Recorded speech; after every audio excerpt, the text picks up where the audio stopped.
ତାରେ ଆମେ ବାପାଙ୍କ ମୋର ଖାଇ ବସିଥିଲୁ ନିଆଁଶାଳେ।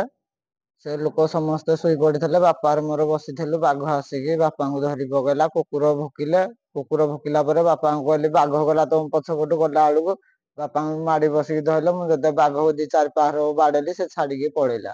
ସମୟ 8ଟା ଟାଇମ୍ ହବ। ସେଇ ଟାଇମରେ ଆମେ ଭାତ ଖାଇ ବସିକି ନିଆଁ ପାଖରେ ବସିଥିଲୁ। ବାପା ବି ନିଆଁ ପାଖରେ ଥିଲେ।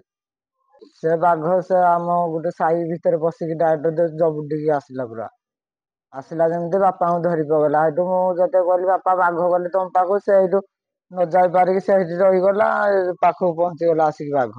ତାପରେ ସେଠୁ ଜାବୁଡ଼ିକି ତାକୁ ନିଆଁ ପାଖରେ କାମୁଡିକି ପକେଇଦେଲେ। ମୁଁ ସେଠୁ ଯାଇକି ଡାକା ଡାକି କଲି, ଲୋକ ଆସିଲା। ସେଠୁ ବାଡିଆ ବାଡି କରିବାରେ ସେ ସେଇଠୁ ଗଲା। ବାପାଙ୍କର ବେକରେ ଦାନ୍ତ 4ଟା ଗଳି ଯାଇଛି, ଆଉ ପଛପଟେ ବି ଦାନ୍ତ ଗଳି ଯାଇଛି। ହାତ ପାପୁଲି ହାଡ ଦିଶୁଛି, ଆଉ ମୁଣ୍ଡରେ ବି ଗଳି ଯାଇଛି ଦାନ୍ତ। ଫରେଷ୍ଟ ବାଲା ସେ ଆସିକି ଲେଖିକି ନେଇକି ଯାଇଛନ୍ତି। ଆଗରୁ ନାହିଁ, ଯୋଗାଯୋଗ କିଛି ନାହିଁ। କେତେବେଳେ କେମିତି ବାଇଚାନ୍ସ ଆସନ୍ତି। ହାତୀ ବି ଖାଇଲେ ବି ବୁଝନ୍ତି ନାହିଁ ସେଇ କଥା।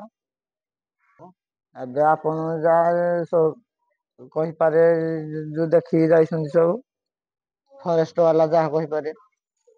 ଏମିତି ହେଲେ ବି ଫରେଷ୍ଟ ବାଲା ବି ଶୁଣୁନାହାନ୍ତି, କହିଲେ ବି ତାଙ୍କେ ଶୁଣୁନାହାନ୍ତି। ହାତୀ ବି ଏତେ ବି ଧାନ ଖାଇଲେ ବି ତାଙ୍କ ଟିକେ କହିଲେ ବି ଶୁଣନ୍ତି ନାହିଁ।